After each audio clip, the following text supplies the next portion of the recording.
live. Mike is hot.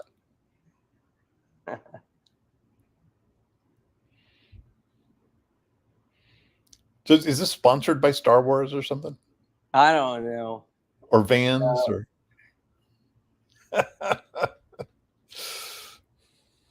I'm looking.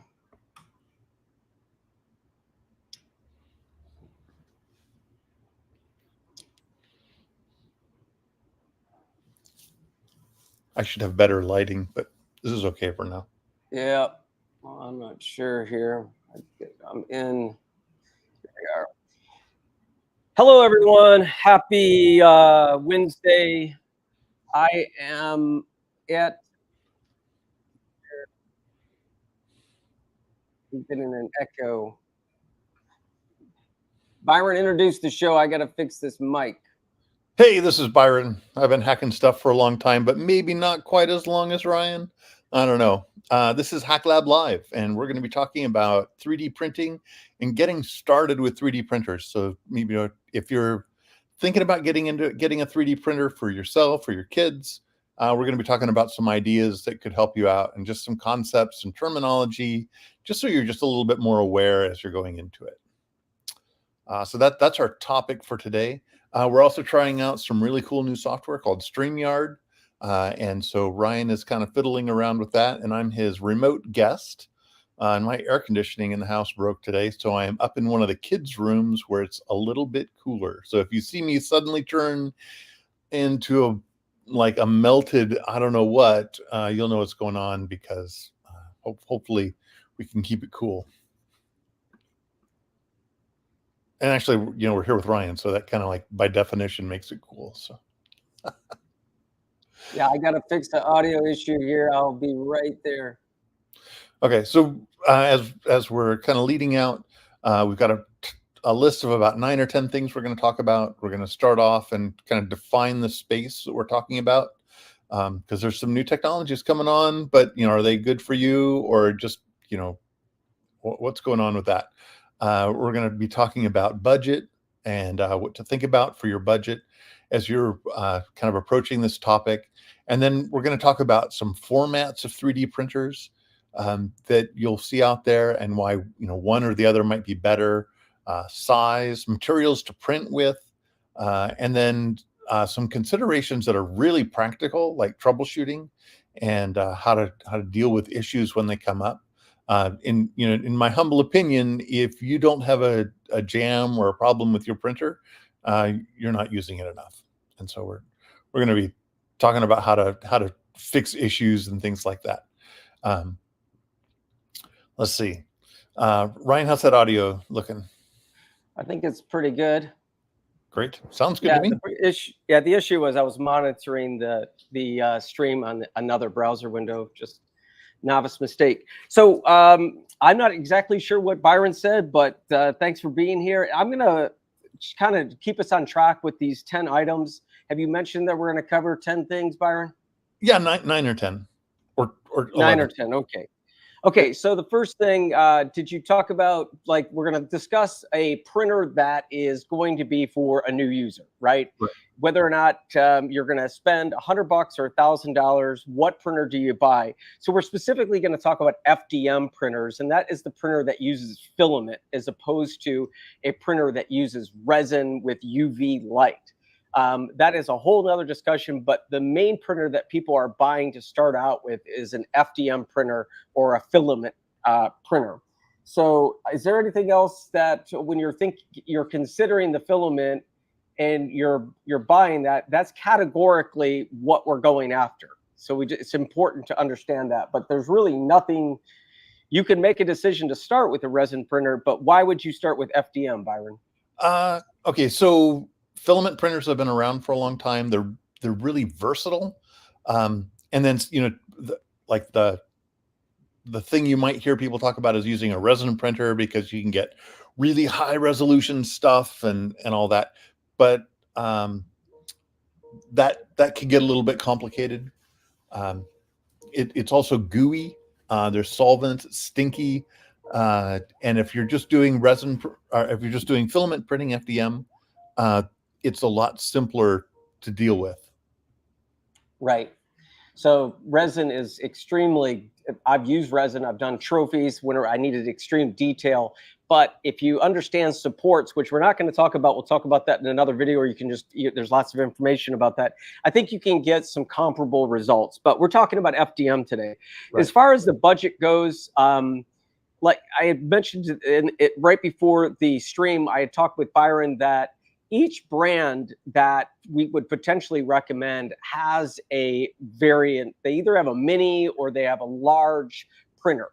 And that is, so as far as budget goes, we're definitely going to talk about something under 1,000, most likely around 500. But it's a little bit, in my opinion, you get what you pay for. But we're going to talk about all the things that may come along with the brand. But Byron, what do you think is budget related to what you're going to get for starting out? If you pay more as a beginner, are you going to have less trouble? What is your opinion? Okay, so you get what you pay for, right? And so kind of as printers have become more commoditized, it's a little bit less of buying like a super, like early days of printing, like, like 2 years ago, 3 years ago and beyond, you could buy a kit, right? And a kit might be a couple $100, and it's for somebody who wants to make a 3D printer and dink around with a 3D printer. I'm more in the category of I want to print stuff and I don't want a giant hassle. I want to be able to, send something to the printer and let it print, just like you would a regular printer, like for paper. So I want things that are a little bit easier. And so there are more easy options out there than there used to be. And some of them are really reasonably priced. So as you're looking at filament printers, you'll see this big price range. And then, there's always this, oh, let's add one more feature. Oh, let's do multiple print heads, or, the ability to do multiple filament types all at the same, like colored prints and things like that. And I think starting off, trying to do multiple filament prints it's going to be a headache and you're going to hate it. Okay. Plus, on top of that, like, how do you design something that's multiple colors, right? 3D design is hard. Okay. Especially if you've never done it before. So you're probably going to be downloading things and printing them. And so if it's not already colored, if somebody already hasn't made a colored model for you, like, how are you going to color it? Like that's like a whole nother level of pain in the neck. So single. Yeah. So what I'm hearing from you, which is really good advice, basically you're going to see a lot of bells and whistles. You're going to see things that, like, we're going to probably hit upon is whether or not you want an enclosure or not. And do you need an enclosure? Do you need multicolor printing when you're starting out? This Right. We're specifically talking about new beginners here. So as far as being enamored by these features and trying to maybe get a less printer, a cheaper printer, I would err on a brand that's quality, that's got some of the things that we're going to talk about, but maybe less of the higher end features like that multicolor printing. Right. So I figured where we could sneak in number 10, we've already talked about 2. We're going to talk about size next. Is what is your feeling about buying a new printer or buying a used printer locally? Oh man. Okay. So I've done both of those things. If you have a brand of printer that you really like and you know what you're getting into, buying a used one is a great idea, because there's some stuff you can really screw up on a printer, but a lot of it is pretty basic. It's basic components. And so if you know what you're getting into, buying a used one, you might be able to get it for like half of what a new one is, but it might be 5 years old. And it might be 5 years old because somebody's just used the heck out of it, or 5 years ago somebody bought it and they printed 3 things and then they jammed the nozzle and it's been sitting on their desk ever since. Right. So sometimes you can get used machines with very little time on them that are in good shape and ready to roll. So are the onboard computers, do they usually tell you how many hours they have, or you could ask that? Some do. Sometimes you just got to talk to the person. And if you kind of get like, I don't think I'd want to buy one that came out of a print farm. Right. Right. that's probably used pretty hard. Although if it was a really good price and it was a good printer, maybe, right? Especially if you're, Yeah, another thing to think about, I have a story. Yeah, that's good. yeah, Another thing to think about is when a new version of a printer comes out, they probably still carry the old version, and they're going to be probably discounted. yeah, So just because a new printer comes out doesn't mean that that printer that's been, well, sort of a default is bad. There, right, it is just, it might have new features, so it's an opportunity. So that maybe gets you into budget. right, right. Okay, so the story that I have with buying a used printer is, we're going to talk about, maybe number 6, community. If you're able to buy a used local printer that works, you may make a contact for that printer. So, like when you list an item on Facebook Marketplace to sell, you end up meeting people.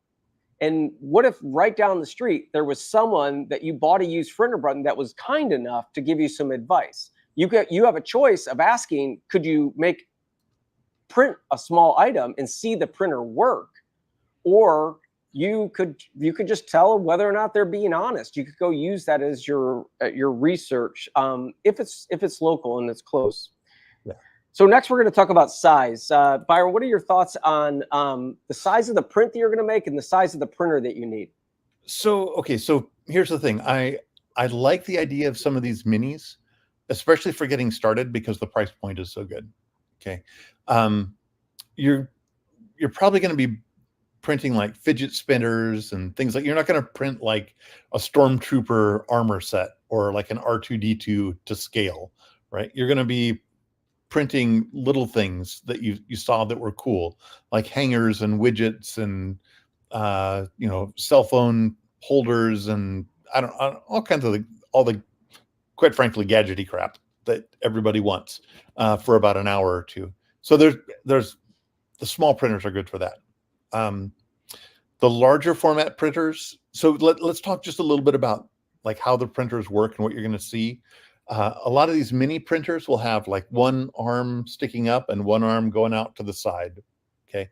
So one of the issues with that is keeping everything square is tricky. And so software's kind of overcome that. Um, the other thing you'll see are the MK3 open source kind of printers. And those, basically have like a bar that goes across the top and a platform that goes back and forth. They call those bed slingers because the bed goes slinging front and back. Right. And that's a really robust platform. Some of the new ones, the Core XY, the printer head does all the moving and the part stays stationary. And there's some advantages to that, like speed, that are, something to think about. And then the really fun, cool look, like they're the funnest thing to watch print are the ones with, like you'll see them have 3 arms and they're moving the head up and down and back and forth and things like that. And those are great because you can make really tall things with those. So Like a helmet? maybe a helmet or like a tall vase or I don't know, whatever you want taller, but the footprint is a little bit on the small side sometimes. It all depends. There aren't a whole lot of those in the low price range. Um, Right. So so most of them are going to be just bed slingers or small Core XY. yeah. So the bed slingers, which I've been used to, I have both a bed slinger and I have a regular stationary bed that just moves up and down. Well, the bed slinger would be doing the Y, correct? It would be going back and forth on the Y. Yeah, the Y is on the bed and the X is on the Yeah, boom, and and then the the Z Z would be is going up. a pair of screws So going up. since we're still talking about size, if you only have a small desk and you buy yourself a max printer, let's say you want to make a helmet, your bed is going to extend farther out in the back of the machine and farther out in the front. So your footprint that you need is going to be larger than whatever the base would be, because that bed is going to go back and forth. So that's something to consider, because you could get this printer, it could be doing what you need, but you don't need the size. You just bought the max version because you got excited on Amazon Prime Day And you really don't need that, because I don't own any Max printers now. And if I bought a Max printer, a big one that does like 14 inches, whatever that's been millimeters, I don't know where I'd put it. Right. I just don't. I want one, but I don't know where I'd put it. Okay, now this is something that Byron has personally helped me out with. And how important is understanding troubleshooting? Is it something that everyone's going to have to do? Can you avoid that as a beginner with a new printer? So yes, kind of, I guess is the answer. So a lot of the printers come as a kit and there's some assembly required. Some of them have a lot of assembly, like maybe 4 or 6 hours of assembly. Um, Even if you're new, I think you should buy the kit because one, it's cheaper unassembled, and you get an idea about like what it takes, what are all the parts and where are they, and when something goes wrong, can I pull it apart and reprint a part and then put it back together again if I really bodger the thing up. Right. So I think that's a good option. Um, that may seem daunting, but one, it's if you think about it more like a puzzle and a challenge, it's like, oh yeah, cool. I put the giant 3D puzzle together, and then I'm going to use my 3D puzzle to make stuff. Um, so that in that case, the more you pay for the kit, the better the components are going to be, the better the manual is going to be. Like, make sure it's in English and not, you know, English or something else. Yeah. That's key. But I think you should be, you're going to have to be comfortable with pulling the thing apart and putting it back together again at some point. And if you're scared to do Yeah. that, like maybe a different hobby would be good. But this is what, Yeah, so it's interesting. I tried to avoid that, and the printer that we ordered, this wasn't my first printer. My first printer was used from someone that was local. It was a maker bot, and I I didn't really understand, when I ordered this other printer that I wanted to get, I wanted to buy it new, but based on Byron's recommendation, I had to assemble it, and it took a while. And I was reluctant to accept the fact that, oh, I have an intimate knowledge of how the machine was. And until I started printing more things in a variety of filaments, that's when the problems came up. I experimented with flexible filaments, carbon fiber, and I got more jams, not mainly because of the printer, it's because my settings were off in the slicer, which we're going to talk about. But yes. it was also, I just needed to understand how to take it apart. And it's really important. You can troubleshoot by getting advice, but you're going to end up having to physically maybe manipulate the machine. So I think you just need to accept that. And I think Byron's right. If you are completely opposed to fixing something, just be prepared to buy another machine or to take it into a shop that I don't know really how many exist. So I just think it's important to set your expectations that you most likely, if you get going with this as a business, you may have to adjust it or fix it or clean out a hot end, which is the extruder and all the things that assemble it. All right, so we are in halfway through this little 30-minute stream. So we are talking about the community, about where do you get community? Is it a forum? What is community to support these printers? Okay, so some of it's just straight up customer support. Like, can you call a telephone number and talk to somebody in your time zone who can actually help you out? Right. That's kind of important, especially when you're like, oh, I've got to get this thing printed. The kid's Halloween costume is like, I got to have this done tomorrow, and I'm stuck. Now what? Right. Being able to call Yeah, somebody, either call a friend, so other people who have it, call a friend, or like some printers have huge Facebook groups, and if you just start searching, you'll find like every possible solution, or maybe the same solution like 500 times with slight variations. But so right. that's nice to have that. Yeah, the Facebook group is I like that is a little bit different than a forum, because in a forum you can search if the solution has already been posted. Right. In a Facebook group, you may find an answer to something, but you're going to have to dig pretty deep into that group. In some Facebook groups, they kind of get to know each other, are really reluctant to answer questions for newbies. They even though that says 3D printing, like maybe bamboo for beginners, they get used to each other and they're no longer beginners, but they don't really like the brand new questions. So my suggestion is, before you buy the printer, join the group, say you use the printer, and ask a sample question to see whether or not you get a response. But also consider the forum. Like a couple, the printers that Byron and I have both have a really good forum that's cataloged and dated and has solutions and everything else like that. But get a printer that has a community. That's basically it. Yeah. Okay, so we're at 5:20, 10 more minutes. Compatibility and filament. Let's talk about filament. Okay, it's not just the printer. Once you get your printer, you're gonna have to put some plastic in it. And the compatibility of that, let's talk about that. And the next thing we're going to talk about is the slicer, and that'll be the 10th thing, the software. So compatibility, Byron, what do you have to say about compatibility?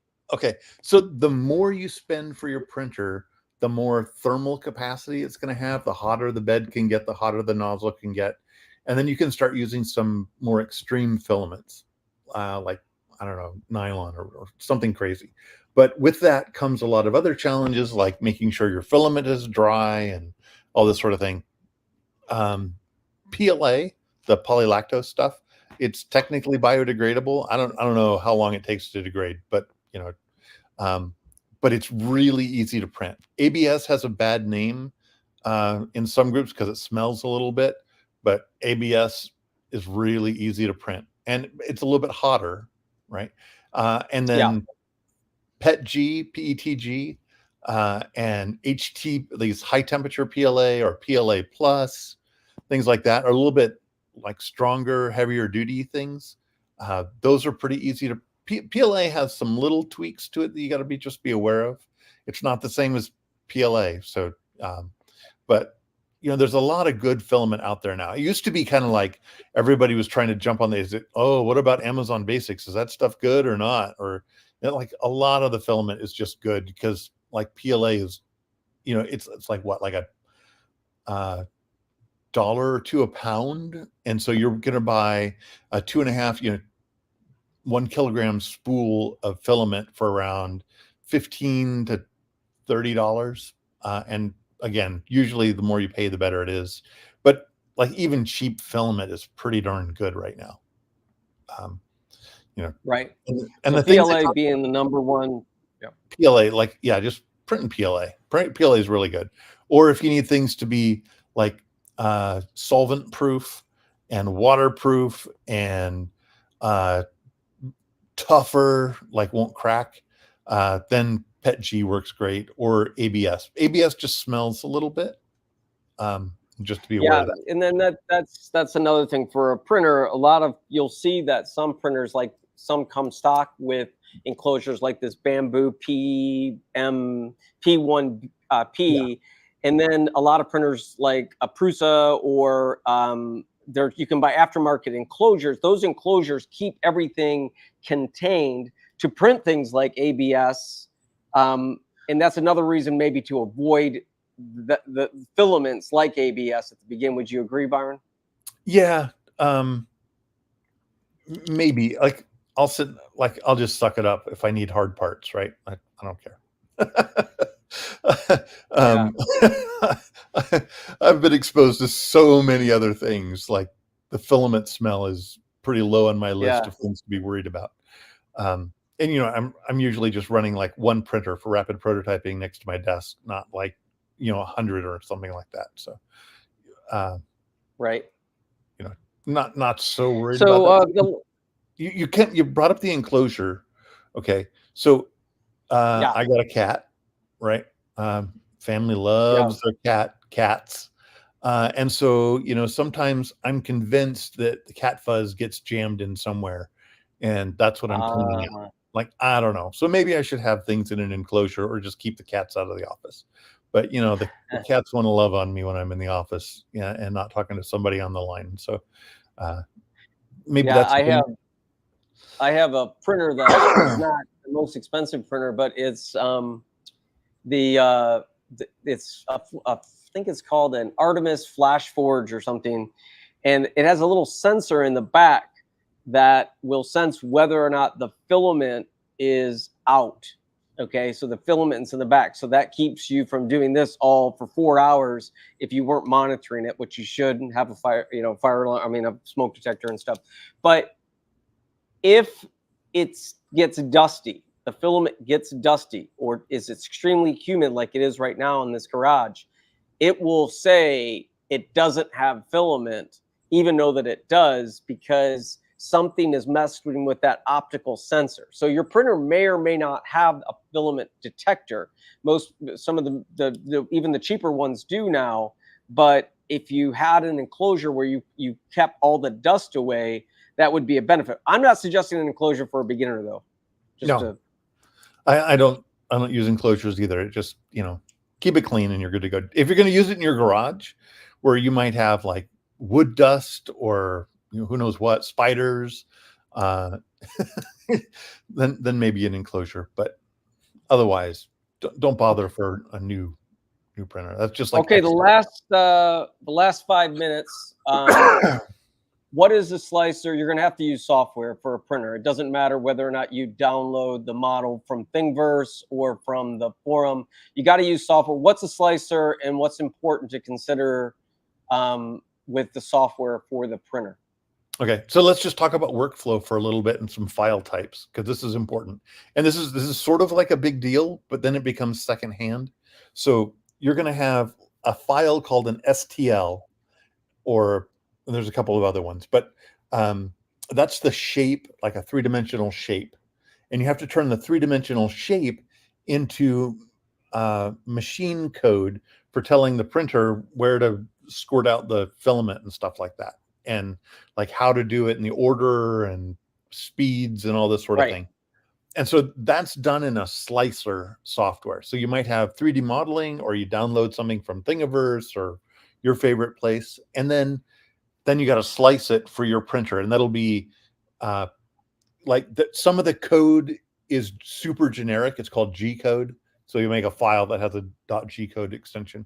Some of that's printer specific, and some of it's just generic as heck. Most of it's going to be printer specific to like a little bit. So you have to slice it for your printer. Okay. So some of the slicers, I'm a huge fan of Prusa Slicer because they keep updating it. And it's like an updated from SLI 3 CER slicer, which is also. And I heard some people reskin it. It's open source, isn't it? Yeah, it's open source. So you can. So it's just that the Prusa version has some extra widgety things that I like. But other printers use the Prusa Slicer. Yeah, they use the open source and they skin it they put a UI on it for whatever. Yep. But I've heard that. So there's a lot of different profiles you can get for that kind of slicer. So, but that's the workflow. You're gonna start with a shape file, and you're gonna go to a G code file, and you're either gonna put it on a USB drive or a SD card, micro SD card. Hopefully not, because those are just a pain. I have big fingers, so it's like need a tweezers. Some of them are Wi-Fi, some of them are corded. Your computer has to be attached to it. So these are some things to think about. If it's Wi-Fi, so like the printer has a little bit of brains in it, so it can handle like something in memory and go, or like something you can put a SD card into, or a USB stick into. Like that's a better way to go than something that has to be constantly connected to your computer and driven. So it lets it think for itself. So this is one of those things. It's like if you're getting $100 printer, it probably can't think for itself. It has to be connected to a printer. And there's going to be some software involved. If it's like $250 and above, it's probably got a smart enough computer in it that you can stick in some sort of media and print from there.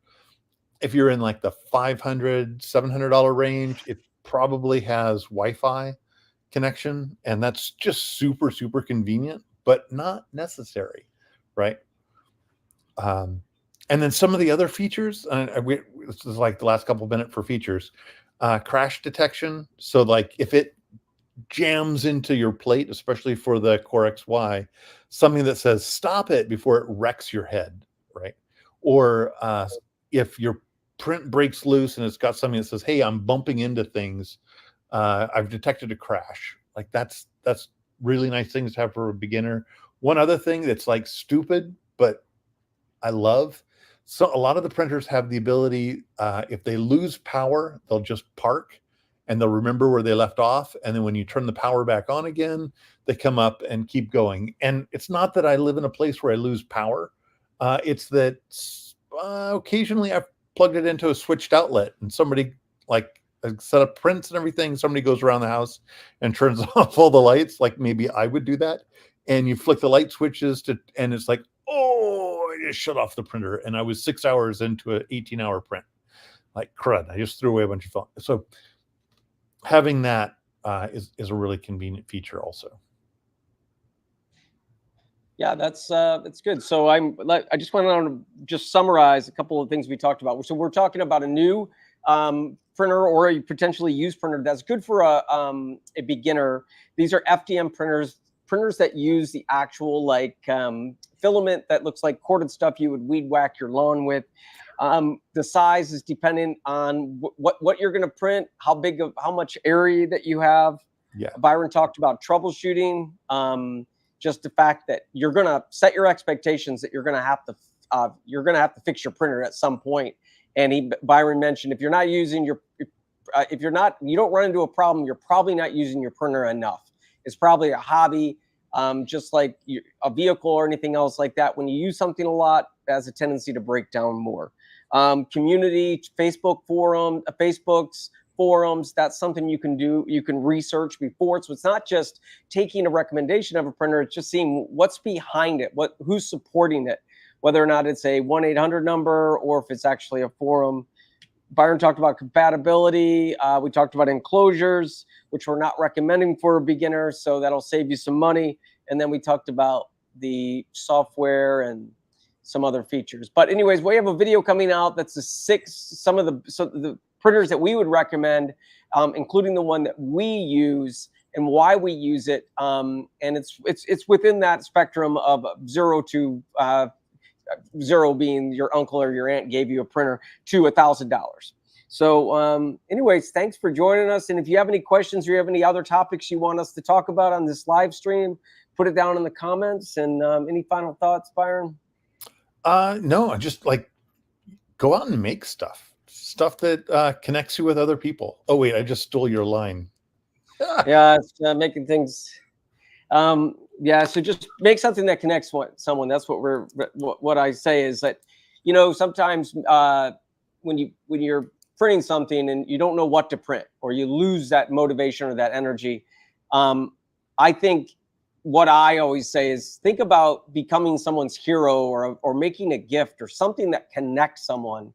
If you notice someone, maybe you find a wallet. I mean, there is thousands of great things you can print.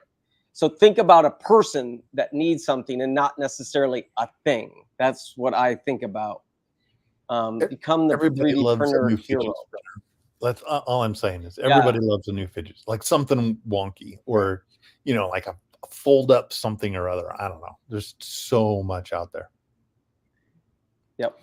Okay, well, that's it. Have a great Wednesday night. And that's all for Byron and Ryan. All right. 3D Thanks, Ryan. printing for beginners. All right. Well, take care. See ya. Peace out. Peace out.